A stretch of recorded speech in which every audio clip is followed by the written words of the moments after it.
Good afternoon, and I welcome you all to the Q3 earnings call of Eureka Forbes Limited. During the quarter, we reported a strong revenue growth of 14.1% over last year, with a revenue of rupees 538.6 crores. Excluding the impact of discontinued operations, our Q3 revenue grew by 16.8% year-on-year. There were several dimensions to this growth.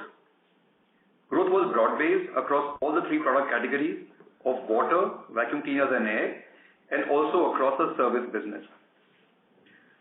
Water purifiers and vacuum cleaners continued the trend of volume growth for the third successive quarter and registered strong volume growth in quarter 3 as well.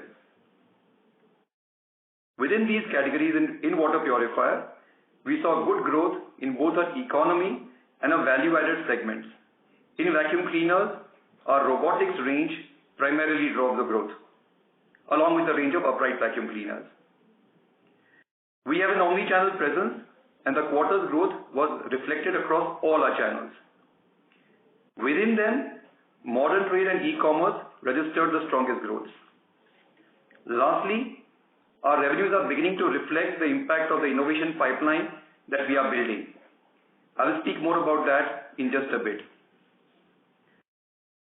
On the profitability side, adjusted EBITDA margins continue to expand on a year-on-year basis up to 9.8%, up 111 basis points from last year due to operating leverage and our structured cost optimization programs. This margin improvement was delivered despite a conscious choice of significantly dialing up our advertising spends this quarter, both versus last year and versus last quarter. Our cost program has been instrumental in giving us the headroom to invest behind growth, and we will continue to remain focused on driving cost optimization. We continue to strengthen a balance sheet with a net surplus of rupees 60 crores as compared to a net surplus of rupees 9 crores in the previous quarter and a net debt of rupees 122 crores in quarter 3 FY23. As we reflect on our transformation journey, I am pleased to see that many of our efforts are beginning to bear fruit. Our growth of 16.8% is a visible improvement versus the last few quarters' performance and also compared to earlier long periods of sustained low single-digit growth. The fact that this growth was volume-driven is an important dimension and difference versus the largely pricing-led growth of the prior years. Our focus on driving innovations is showing some visible outcomes. In quarter 3, we launched new products in all our categories. In water purifiers, we launched the AquaGuard SlimTech glass range with a classy contemporary design, AquaGuard Blaze Insta with a differentiated functionality of instant hot water, and 2 new products with alkaline water functionality. In vacuum cleaners, we launched an exciting range of convenient handheld and cordless vacuum cleaners, the Forbes Zero Bend Z series, and a category first pet grooming kit, the Forbes Buddy. Our new range of 360 surround air purifiers too did well last quarter. Importantly, the quality and profile of our innovations, like the SlimTech range, the Zero Bend vacuum cleaners, etc., indicate Eureka Forbes reclaiming its role as a pioneer and innovator in our categories. We will continue the focus on innovations, and we plan to launch several new products in the coming quarters as well. Building our categories and driving growth will require compelling and category-creating communication. As you know, we made a start with a Nal Se Kapda campaign early in the year. I am pleased to share that the campaign was selected as an FE award winner, which is an award, as you know, for marketing effectiveness campaigns. We increased our advertising spends in quarter 3 and ran the first ever TV campaign on our Forbes Pro robotic vacuum cleaner with extremely encouraging results. We will continue to invest on advertising and category creating communication And to this effect, we have recently launched our first ever service campaign to increase awareness of genuine AquaGuard service. Our efforts at improving our customer service levels have also begun to deliver visible results. Quarter 3 saw a significant improvement in service levels and turnaround times, and our NPS was at an all-time high. In summary, we are happy with a strong all-round quarter 3 performance. Looking ahead, we feel very confident that we have the right strategy and the right set of plans to drive sustained and profitable growth in the future and to transform Eureka Forbes into a D2C health and hygiene powerhouse. On that note, I will now hand you over to Gaurav Khandelwal, our CFO, who will provide more details about our financial performance. Over to you, Gaurav. Thank you, Prateek. Good afternoon, everyone, and thank you for joining us. Q2 witnessed a continuing step up in our performance on all three fronts of revenue, profitability, and cash flows.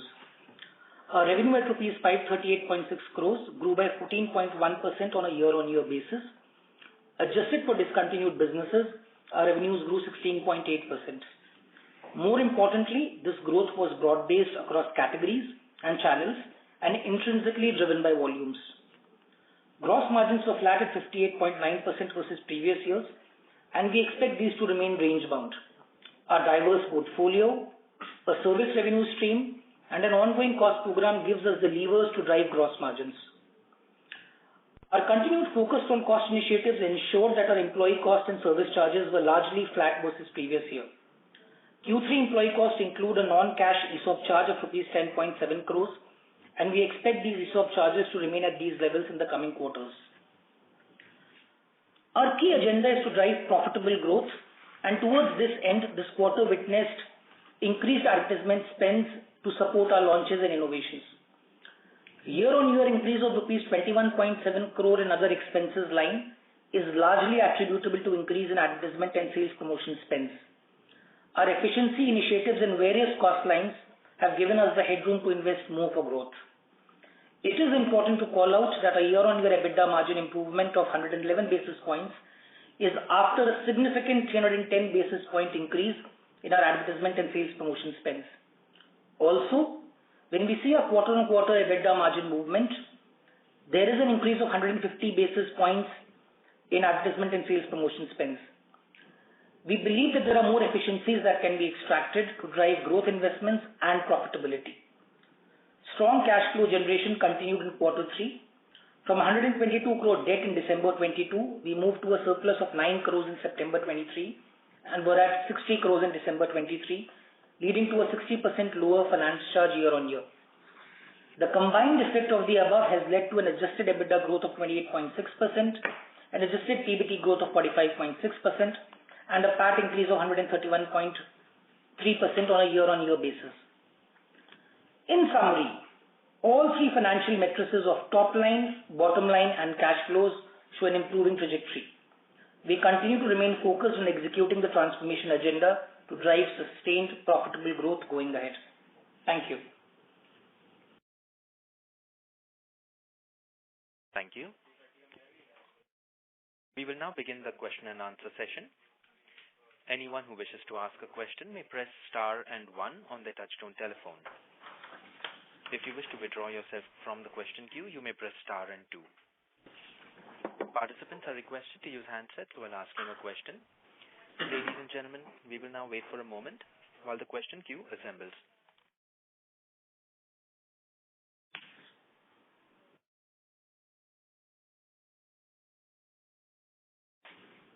The first question is from the line of Priyank Chedda from Vallum Capital. Please go ahead.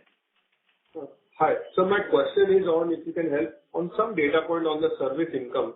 So what would be the percentage of new customers buying your renovated, your new AMC plans on the new products? And in few calls earlier, you had mentioned that large universe of your customers' existing base is getting serviced on parallel or grey market. So how is that been trending now with all the interventions coming from your side?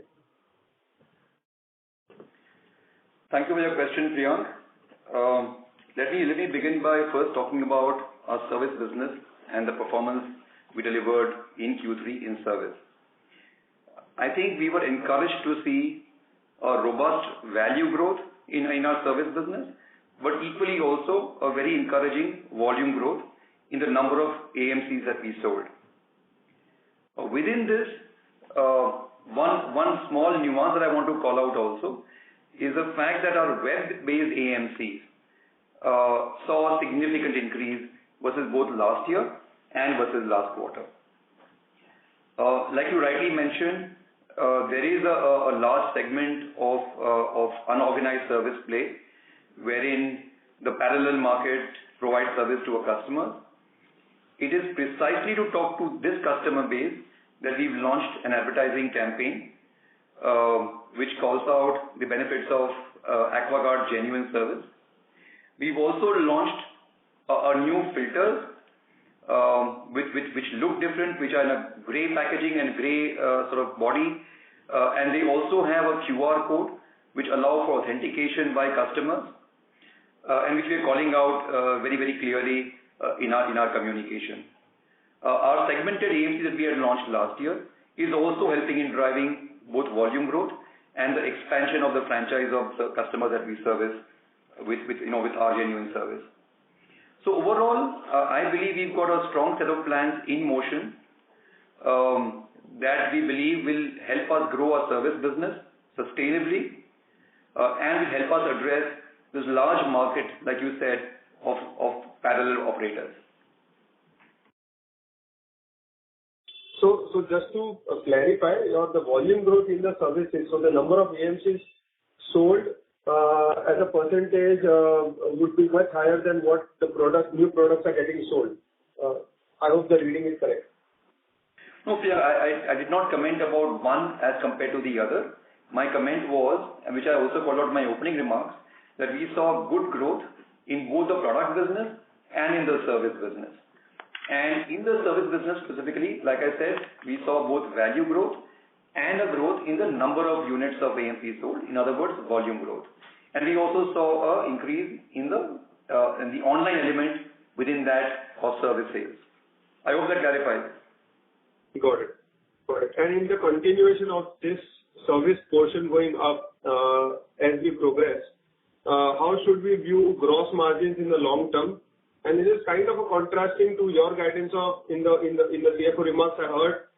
We have a guidance of keeping gross margins at a similar level. So how should we view now for a longer term as service income grows? How should we gross margin trending ahead? Yeah, I think Priyank, I'll just call out the fact that yes, gross margins for the service business is higher than the product business, and yes, directionally it will be gross margin accretive for the business overall. Having said that, if we go back to our strategy, it is also about driving penetration, and there will be an equal amount of push on the product business as well. So they will go in tandem, and our belief is that between the two there will be an element of balancing. But obviously, wherever there are opportunities to drive gross margin improvement, those opportunities we will be looking at availing of. Got it. Very clear. Just the last question, if may I add. Being such a young organization in our new avatar, why would our growth get restricted at 15-17%? Would we see a kind of a linear pickup in a sales growth is how our category would see, or would we see a very step-up growth after a few years of investment into brands? And as well as if you can call out what would be the percentage of sales coming from the new product launches? Got it, Priyank. I think first of all, it's important to take a step back and look at the growth delivered this quarter in a broader context. We delivered this growth, and as you know, this growth represents a continued increase in growth over the last few quarters. I called out the fact that this growth was volume-based. The fact that this growth was broad-based across all our categories and all our channels. That's the other important point to underline. I also want to call out that we have the right set of plans and a very clear strategy aimed at driving sustained growth in the future. We have a very clear plan to drive penetration in water purifiers, to expand the category size, to get in many more users by converting non-users into users. We also have a very clear plan, early signs of which you are seeing already, of launching differentiated and premium innovations aimed at providing our existing customers and non-users with very, very value-added propositions. Again, that we've seen some launches happen already, and you will see more action in this in the future. We also have a very clear strategy of growing our service business, and we spoke about it just a little while back. And the fourth element of our strategy is to grow our D2C and our digital business. Again, we saw some green shoots on that both in Q3 and earlier. All of this, we believe, will give us a path and will have put us on a path to deliver sustained growth in the longer term. I don't want to comment on quarterly outlook because there will be some noise there. But if I take that shorter term noise out, the fact that we are well positioned to deliver sustained growth and sustained profitable growth in the longer term, that is unambiguous, that is absolutely clear. All right, all the best, and thank you for answering all the questions. Thank you, Priya. Thank you. The next question is from the line of Devika Sethi from Ratnabali Securities Private Limited. Please go ahead. Hello, sir. Thank you. Congratulations on a great set of numbers.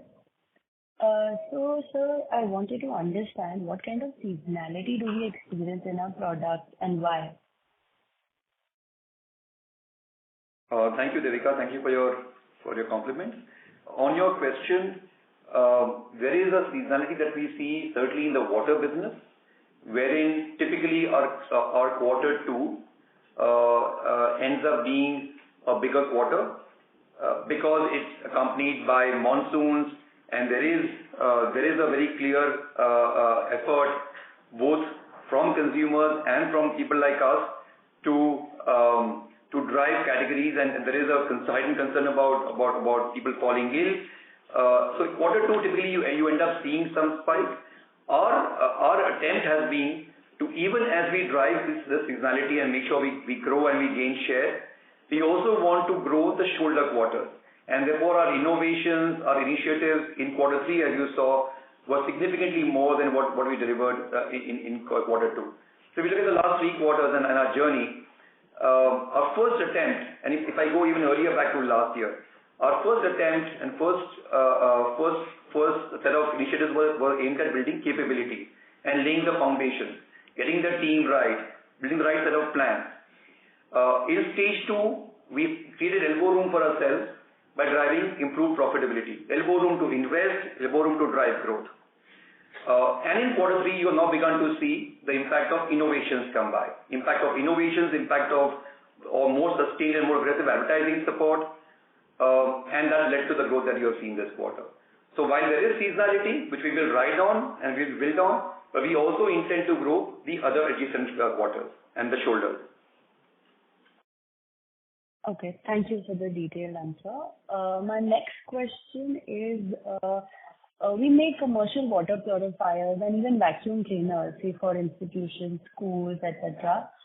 And because of the increased intensity of air pollution, do we plan to make commercial air purifiers as well? Is it in our pipeline? Devika, what we intend to do in the air purifier business is first to invest in growing the residential and the domestic market and the B2C market. We believe that with air quality turning adverse and there being a lot more awareness and sensitization about the harmful effects of poor air quality, we believe there is a long runway we have to drive growth in the B2C segment itself. So you will, and in fact in Q3 as well, as I mentioned earlier, we launched a range of air purifiers. We saw very, very encouraging growth and response, and we intend to sustain this and build on this. We believe air could be a very big category for us in the future, but we will invest in it progressively in a calibrated way. As of now, we have no plans to enter in the B2B side of air purifiers. Okay, thank you so much. That's it from my side. Thank you, Devika. Thank you. Ladies and gentlemen, if you wish to ask a question, you may please press star and 1. We have the next question from the line of Aniruddha Joshi from ICICI Securities. Please go ahead. Yeah, sir, thanks for the opportunity. Sir, 3 questions. One, if you can elaborate on the rental model which we had launched only in Tamil Nadu. So, what has been the feedback on that rental model? Is the success as per the expectations of the company? And secondly, do you see this plan getting rolled out pan-India basis? Question 1. Question 2, we have introduced a Pet Buddy, but how big is the market, and do you see any real investment in this kind of a model can really lead to a sizable revenue, at least in over next 2 years, 3 years? So what has been the thought process, and what is the revenue potential over a 3 to 4 year time frame, if you can indicate? And third, so we have already done a good amount of portfolio restructuring. So do you see there is a still need to introduce some of the premium products and even to reduce or cut down some of the older SKUs so as to rationalize the number of SKUs in the market? So where are we in on this thing? Yeah, that's it from my side. Thank you. Thank you, Aniruddha. Let me start with your first question on the rental pilot and the rental model. Like you rightly said, we've got the rental pilot in play in Chennai. We continue to observe and monitor the rental business and the rental pilots very closely in Chennai. And you'll be happy to know that there's some very valuable learnings that we are distilling from the pilot. There are some learnings that we've drawn about the pricing and the product and the range that we need to have. There's some very clear learnings about service and customers' expectations of service, both the speed of service, the reliability of service. There's some learning for our on-ground teams, our field teams, on execution, on the responsiveness, on the rigor, and also some learning on our digital experience and ease of access, the intuitive nature of UI, UX, etc. And that's what we are. That's what we are drawing as learnings. We are now, based on these learnings, we are looking to scale this up in the next financial year. And as you can imagine, this is the time of the year when we draw up our annual plans for next year. So doing a progressive extension of this pilot is something we certainly evaluate for FY25. The extension will be calibrated. It will be measured because we believe this could be a very, very big market. But we want to make sure we take measured steps and not plunge into it, headlong right away. So this will be a very deliberate and very measured expansion of rental, starting with a few towns, based on the learnings from the Chennai pilot. That said, I must also say that we don't see this happening earlier than second half of next year. So that's the answer on rental. On Pet Buddy, and I'm glad you noticed that product. It's one of my own personal favorites. It is a very, very convenient product for pet parents. All the consumer work shows that the pet care market is a market that's growing very, very rapidly and growing very encouragingly and can be much bigger than what it is right now. All the consumer work again shows that pet parents tend to indulge and have a very different threshold to expenditure compared to other consumers. And we are seeing that already in the early response to the Forbes Pro Buddy. And as you can imagine, Aniruddha, having a channel, a direct sales channel, is also a very effective channel for us to do the demonstrations and to do the category creation work required for Forbes Pro. On a lighter note, the challenge happens sometimes when our frontline team members are afraid of pets, but there is a way that we found of working around that.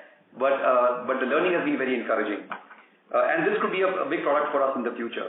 I don't want to put a number to it because I think the number would be misleading because the number would be very, very large. I don't want to cap our ambition, but it could be very significant and meaningful in the future.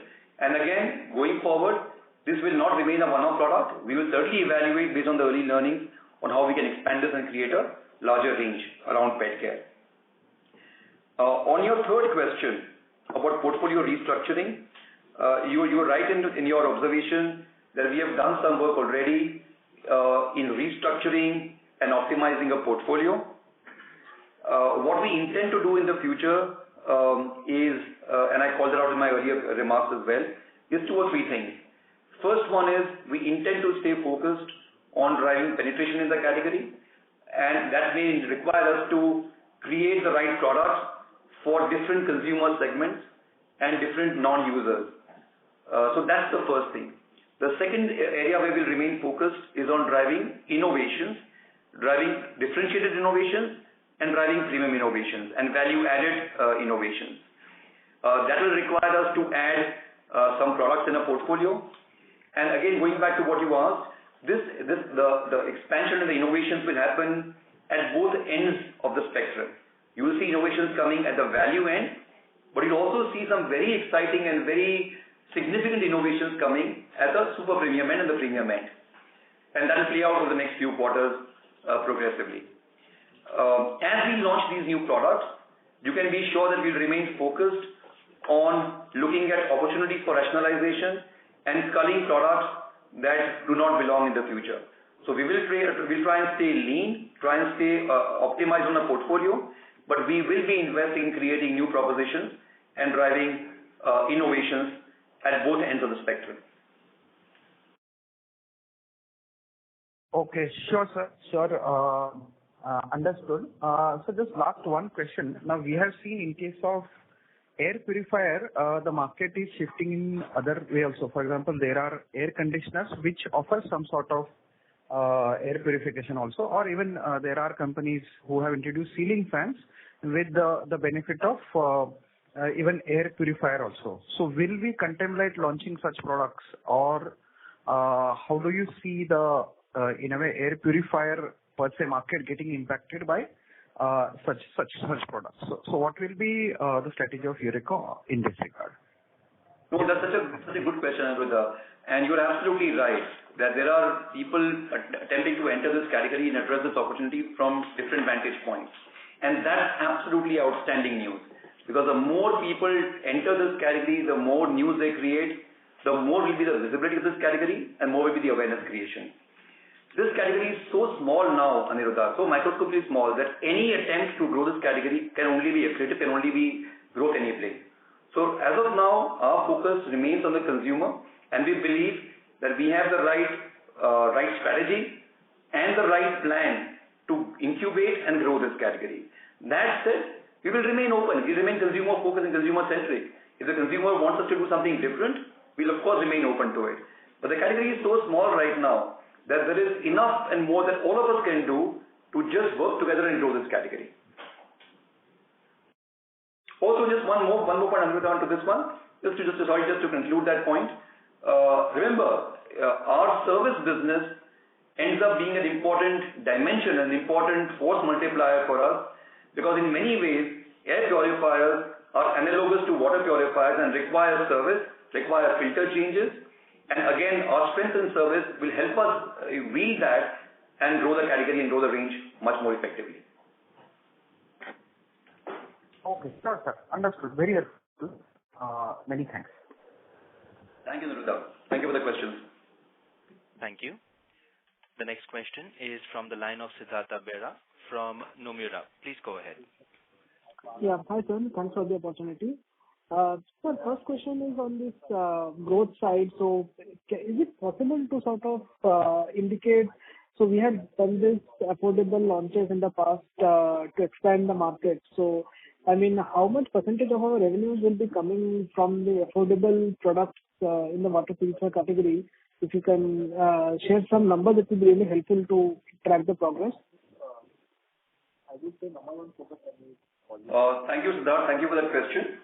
I think our Q3 performance, as I mentioned earlier, saw very encouraging growth across all our categories: water purifiers, vacuum cleaners, air, across the board.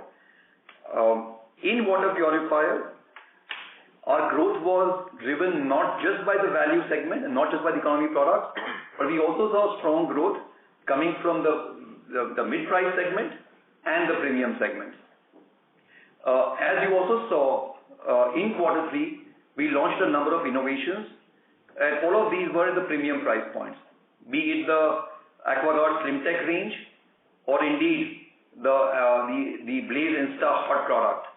They are all at the premium price points. So going forward, you will see our growth comes from a variety of products and propositions. At the entry level, you will see the value range driving growth, but you also see us drive growth in the mid-price and the premium segments. One very interesting data point that I want to call out is that as we see customer entry into the mid-price and premium segments, just like we saw in economy, a large number of customers are entering to the mid-price and premium products. So even new entrants are opting for more expensive, more premium, but more differentiated product proposition. So therefore, our belief now is that it will be not just economy and value that will drive penetration.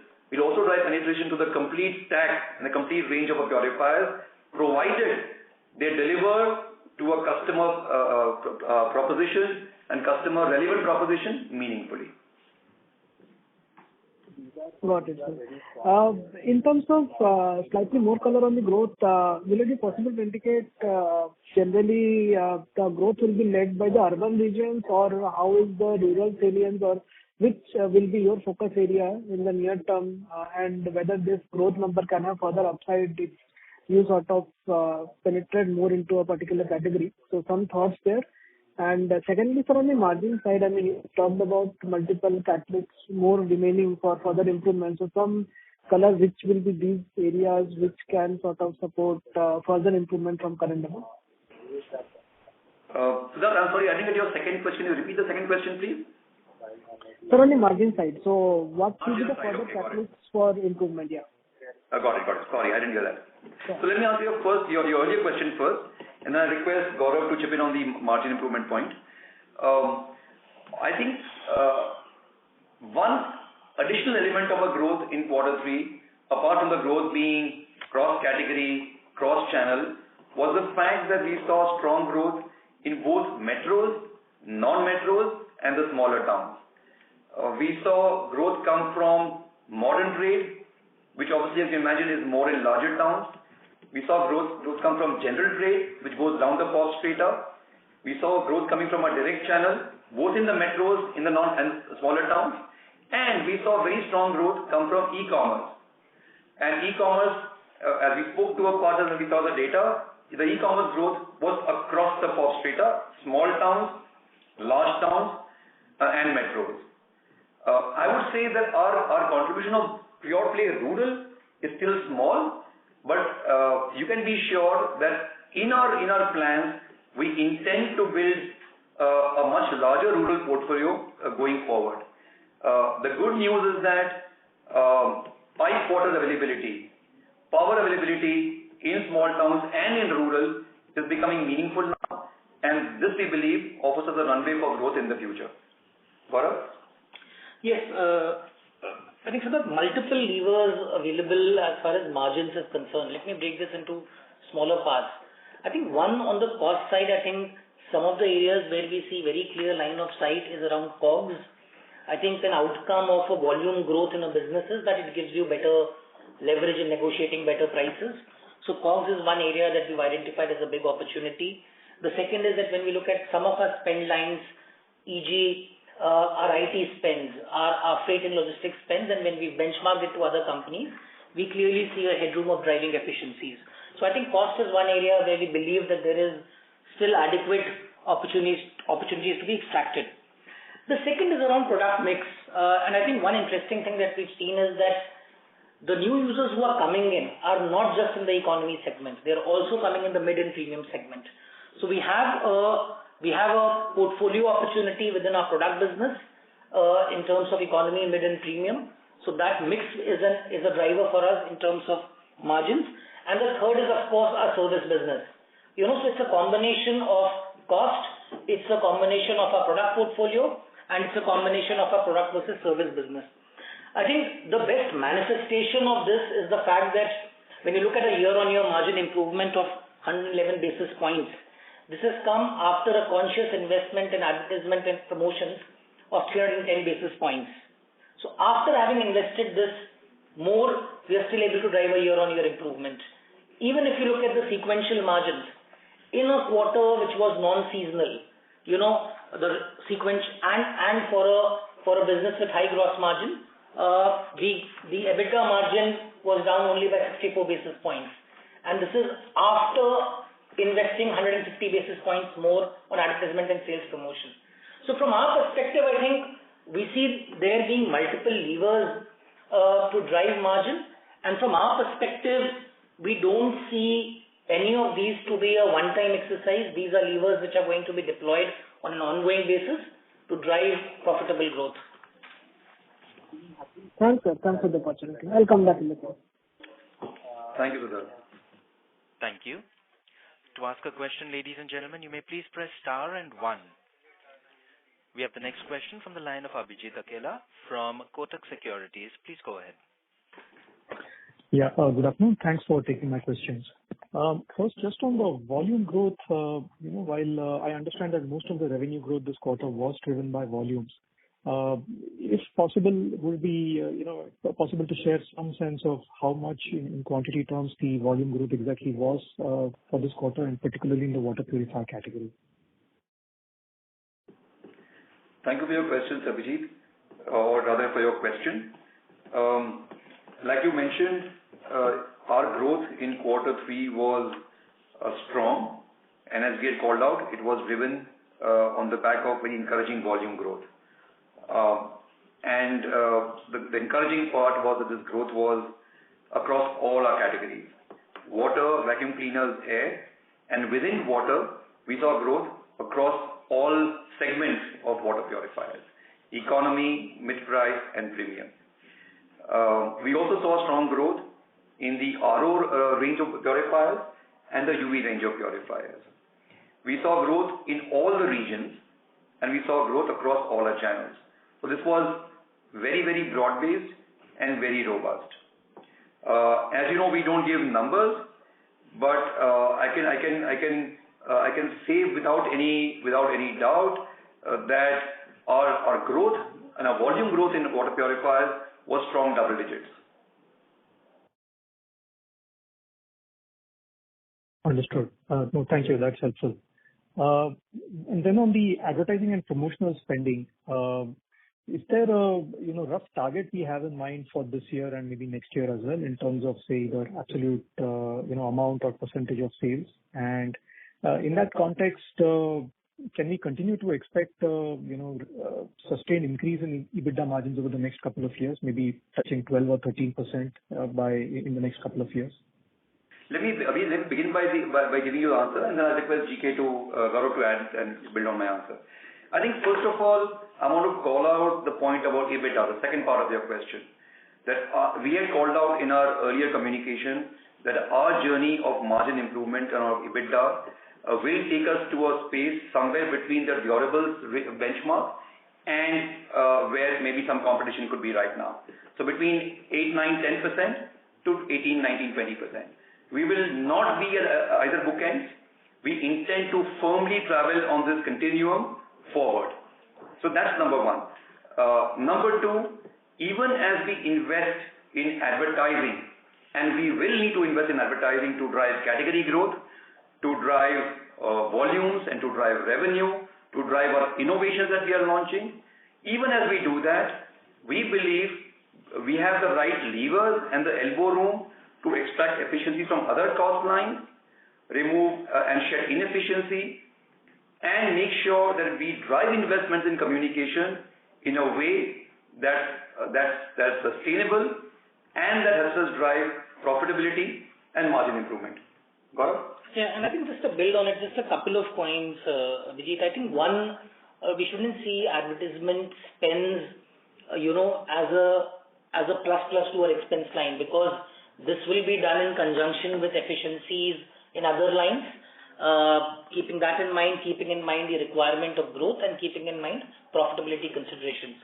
The second is that from our perspective, this is one part of the larger roadmap that we have in mind in terms of driving year-on-year margin improvement.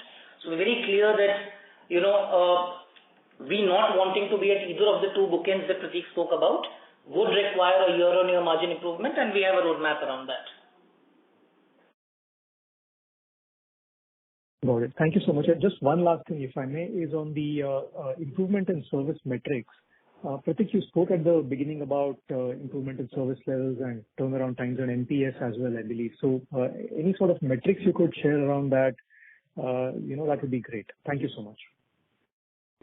No, Abhijit, I'm glad you noticed that, and thank you for your question. And this is one area which doesn't reflect necessarily in revenue or in margin KPIs, but it's obviously, as you can imagine, a very important enabler for sustained growth and our own reputation and customer experience. So towards that, in quarter 3, we made very good progress on all our key service KPIs. Without putting numbers to them, let me tell you what the kind of KPIs I'm speaking about. The number of complaints that we have open at any point of time. That number went down consistently and was at a very, very, very encouraging number in quarter 3. The time taken to respond to complaints, the number of complaints we close in 1 hour, the number of complaints we close in 4 hours, the number of complaints we close in 24 hours. All of these improved significantly. And remember, as we are looking at these KPIs, we are not benchmarking consumer durables. We recognize that the customer expectations have changed, and therefore, and this is the customer who is getting accustomed to the quick commerce kind of service levels and timelines, and therefore our service aspirations are keeping in mind this context. And therefore, even in that context, we were encouraged by the improved service levels and turnaround times. Yeah, so across the board, and of course, like I said, this immediately translated and led to improvement across the board on the Net Promoter Score, and increase in the number of promoters and decrease in the number of detractors. Got it. Thank you so much and wish you all the best. Thank you, Abhijit. Thank you. The next question is from the line of Rahul Kumar Paliwal from Shifa Family Office. Please go ahead. Yeah, thanks for the opportunity. So, Eureka created definitely legacy in cleaning and hygiene, but there seems a gap in technology-driven space, like Apple kind of approach, which surprises consumer through advanced healthcare, new features, deep insights into consumer health areas, and fresh perspective towards science and product aesthetics. Not only in look and feel, but DIY side also. So that's one observation for growth going ahead. Then you spoke about innovation. So my question is on this R&D side. Is it in-house team? What is the size of the team, and how does it work for you? Like talent profile, innovation, index measurement. How does it work so far the innovation is concerned? That's question number 1. Question number 2 is on this air purification and water purification side. This seems to be a large opportunity but when we look about the products, the basic specification like CADR, which is a clean air delivery rate, is missing, and that feature is not there in our advanced product, even including the new one launched. Like a few other European standard product, Blue Air and all, they do about air purification, right? I think we should look into those space. And in the water purification, I feel this electrolyzer moment is a big, so far the science is concerned, and that could create altogether a new category in water science through not only purification and mineralization space, but beyond it. So maybe you can consider it and answer about these. Thank you, Rahul. Thank you for your questions. And I was struck especially by your first question, where you were comparing us to other tech businesses, companies like Apple, etc. But I think it's a very, very important point that you call out. If you think about it, Eureka Forbes from its inception was imagined to be a direct-to-consumer company with a direct sales channel, with a large service network, and that has remained some of our strengths over the years, even as we have acquired new ones. What we are now doing is to reimagine the company in making it D2C with a much more technology-enabled, digitally enabled, data-enabled way of working. Which is why in my opening remarks, I spoke about D2C health and hygiene powerhouse. So this is a new form of D2C, using the power of digital, power of data, etc. And you will see us do a lot of work progressively over the months to come. Our D2C revenue business from both service and from product has increased, and therefore that needs to be something that we need to drive over the quarters to come. You will see us also invest in innovating around smart devices. We know, and Apple, for example, Apple Watch is a great case in point where consumers, like any wearable device, look at data, obsess over their own data on health and footsteps, heart rate, etc. So we know that there is this growing cohort of consumers who like to look at health data. And what better way of driving health than to stay hydrated and to have the adequate quantity of water. So therefore, you will see us invest in innovating around smart devices, along with providing customers informed and intelligent value-added insights around their water consumption and hydration. So that will be one area that you will see us invest more and more. So that's number two. Number three, on your question about R&D, the R&D category and the team that we have. I don't want to put numbers to the R&D team, but our R&D team and R&D efforts are largely in-house. Even as we partner with external agencies like academic institutions, IITs, etc., in driving collaboration and partnerships. And I'm happy to tell you that our R&D team is solid, is best in class really in our categories. And in the last 1 year, we've invested in strengthening the capability by looking at, by adding capabilities around smart, around IoT, around design and engineering, building a stronger team for cleaning and for air. And all of these, we believe, will help us drive innovations and differentiation and basic science work much more in the future. You talked about air and water being a large opportunity. Couldn't agree more with you. Your observation about CADR, let me just tell you that both our air purifiers have a CADR called out, because as you rightly mentioned, it's a very important metric. Our AP 150 air purifier has a CADR of 150, and our AP 355 has a CADR of 355. That's the name there captures the CADR, and all documentation, customer-facing material has this called out. But I hear the implicit feedback. I will make sure that it's called out more clearly and more unambiguously.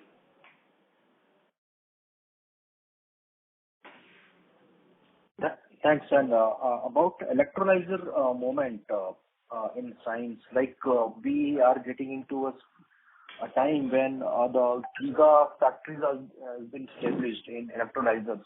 So we are moving from purely purification to advanced stage in not only mineralization of the water, but maybe playing with the water in terms of H2O, right? So a mix of H2 and O in terms of alkaline water and so on and so forth. So how do you look at that opportunity and this sourcing of electrolyzer? Or I'm talking about like Kangen water kind of thing also. Right. So how do you look at this space? Still be a outsourcing? And I want to plug another question about manufacturing. I mean, would you continue to be having the white labeling, or wanted to get into mode of manufacturing through own processes, technology innovation, in-house quality control, and so on, which comes when we own the manufacturing side also, including the margin expansion. So this thing, there will be certain point of time you might think about it, and what will be that trigger where you will think about getting into manufacturing itself, then the branding and the service side of these products. So Rahul, on your earlier question on electrolysis and also on the fact that are we getting into more differentiated products like you talked about Kangen, etc. I think let me step back and talk about two things. In the short term, first of all, I called out also in my opening remarks, there are value-added water purifier segments, including the alkaline water space, drove significant growth for us. In fact, we were encouraged to see the response to alkaline water purifiers in general trade channel as well. And we could see that this was therefore a much more broad-based acceptance of this segment amongst consumers, not just people who maybe who are more informed and more evolved. So we were encouraged to see that. Going forward, we also are seeing the emergence of exciting new technologies, which are potentially going to open the door for us for the next technology after RO. And towards that are whether it's EDI or CDI, any of these technologies. So our R&D team is doing some very, very exciting work now, both within ourselves and with partnerships. We believe that will open the door for us to build the next range of water purifiers in the future. I don't want to spend more time on this because it's obviously sensitive information, but you can be sure that we are at the early stage of new technology and exploring ways of commercializing it. On your second question about manufacturing, our manufacturing of water purifiers is entirely in-house, and we have all the capabilities required to drive high-quality manufacturing. We have a very strong QA team and very robust QA processes. We have two factories, one in Bangalore, one in Dehradun. Our vacuum cleaner production is a combination of what we produce in these two factories plus what we outsource. And we'll of course remain open to looking at ways of insourcing more and more of the products as we go forward. Thank you. The next question is from the line of Harshit Kapadia from Elara Capital. Please go ahead. Yeah, hi. Thanks for the opportunity and congratulations for achieving a double-digit volume growth, which you have been saying out multiple times. So, congrats on that. A few questions from my side.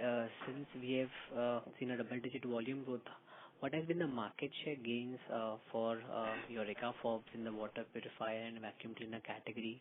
So we retain a number one position, but if you can give a sense, have we touched up above 50% share in water purifier and probably around 70% share in vacuum cleaner? Is that the first question? Secondly, you had been mentioning on the service side that the consumers who are having AquaGuard and who are not using the service of AquaGuard has been significantly higher. So has that proportion now come to equal level? Thirdly, just wanted to check you on the distribution, revenue contribution, where we were very significantly present on D2C channel, and now since we are focusing on modern retail, so that share, how has it moved, and what is the touch point that you have reached in terms of modern retail outlets, and where do you expect this number to go to? Thank you.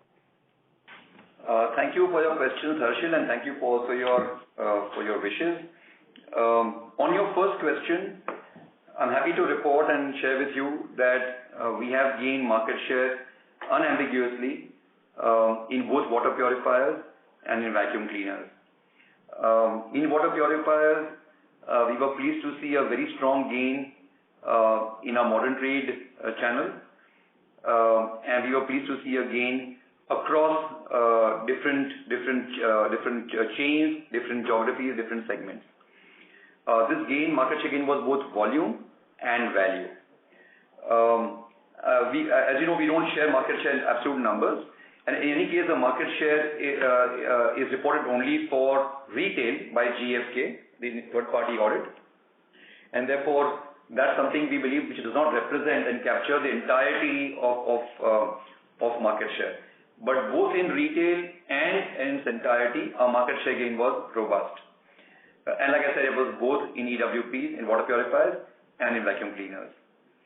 And we expect that as we drive growth, as we drive innovations, especially in the premium space, we expect to continue to gain market share going forward. Moving on to your second question on service. You're absolutely right. Our endeavor is to talk to the AquaGuard consumer who is often unknowingly availing of a parallel operator service.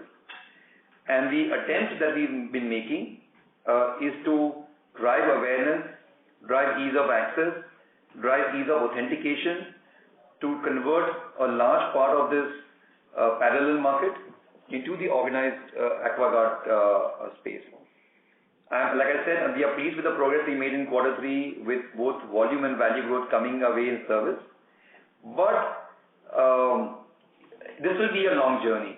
Behavior change, changing the channel contours will be a sustained effort progressively quarter after quarter after quarter.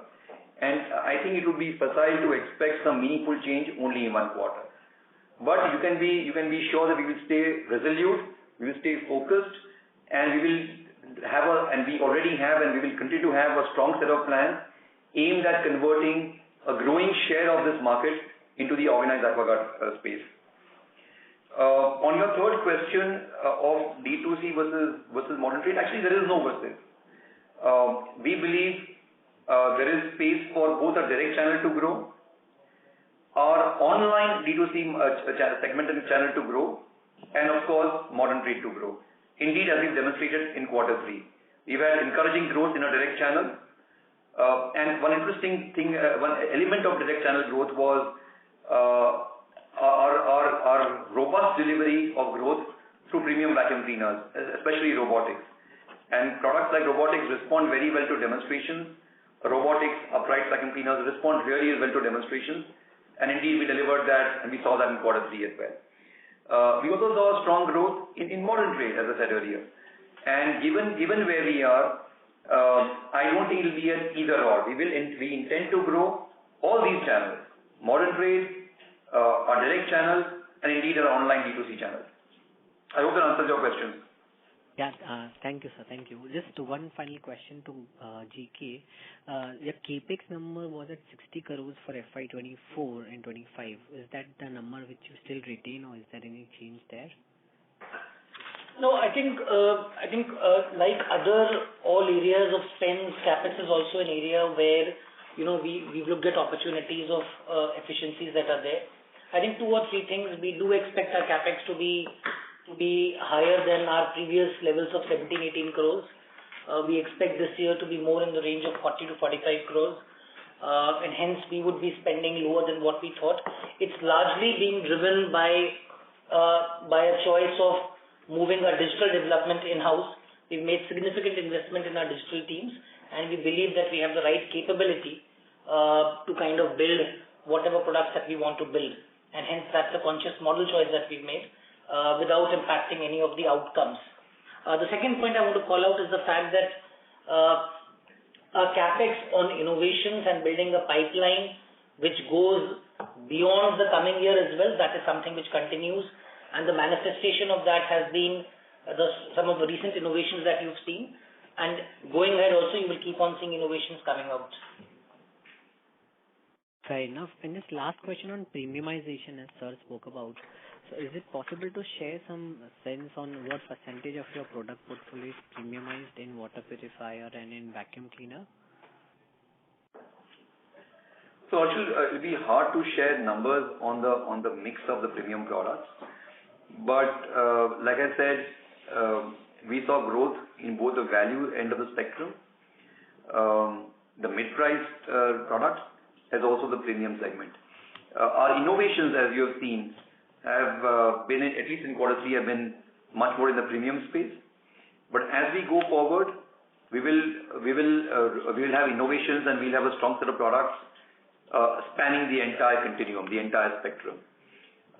We believe there is a lot of room for us to drive premium products for sure. And we have seen that in category after category. The premium segments have been more robust, have responded well. We believe there's room for us to also compress the repurchase cycles of our existing customers by providing differentiated products, providing premium products. So that's really an area of focus. So hard to share numbers, but that's an area you will see us focusing on more and more as we go forward. Okay, sir. Yeah. Thank you very much and wish you all the best. Thank you, Arshil. Thank you. Thank you. The next question is from the line of Kevin Gandhi from Capgrow Capital Advisors. Please go ahead. Hello, thanks for taking my question. Hello. Yes, we can hear you, please. Go ahead. Yeah. Just wanted to understand the margin improvement which you just talked about from approximately 9% to like 14-15%. And as we've seen, as the sir said, that the gross margin has already been capped at a certain level. How do you see from which all pockets of expenses do you see this growth in margins coming from? And in how many time or how many years to say that you expect this margin number to grow? So yeah, thank you. Yeah, I think two or three call-outs around your question. One, around the fact that, bear in mind the fact that we are a very high gross margin business and the impact of operating leverage is very high. So that is something that as we grow along, that will be one big driver of profitability. So that's one. Number two is around the fact that within the cost lines that we have, there are opportunities that have been identified and we are working upon, which is specifically in COGS and freight logistics and IT.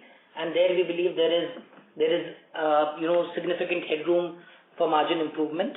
And third, of course, is the mix that we have, both within our product portfolio, premium versus non-premium, and our service business. So I think from our perspective, we see multiple drivers across cost, across mix, and across operating leverage via growth. I think I just want to clarify a couple of things. One is around the fact that I think the intrinsic ability to drive margin is best reflected by the fact that we've had a 111 basis point improvement in EBITDA margin, despite a 110 basis point increase in advertisement sales promotion spends. And a lot of those spends have been very, very conscious choices that we made. The second is that we're not suggesting that, gross margin is capped. All that we are saying is that there are going to be competing, items at play, because from our perspective, the growth opportunity that we see is not just in service, but also in product. And of course, as efficiencies and COGS, etc. come and they increase with scale, even a gross margin could be a lever for overall EBITDA margin expansion. Okay, so understood. Sir, just one more question to add. How much was the proportion of the AMC service revenue in this quarter, and how much growth is expected over the quarters ahead? Yes, some clarification would be helpful. Thank you. I think just a couple of points. One, I think in this particular quarter, we've seen growth in our AMCs, both in volumes and in value. So that's an important call out. The second is, from our perspective, this is a big source of growth and profitability unlock. And I think the very fact that, for the first time we are investing behind it through a genuine Eureka Forbes service campaign is a clear manifestation of that. I'm afraid we don't give out on a quarterly basis the split of our service and non-service business. So that is something that, we're constrained in sharing. But clearly from our perspective, we've seen growth in service and product businesses both. Okay, so thank you. That's it from my side. Thank you. Thank you, Kevin. Thank you. Ladies and gentlemen, we have no further questions.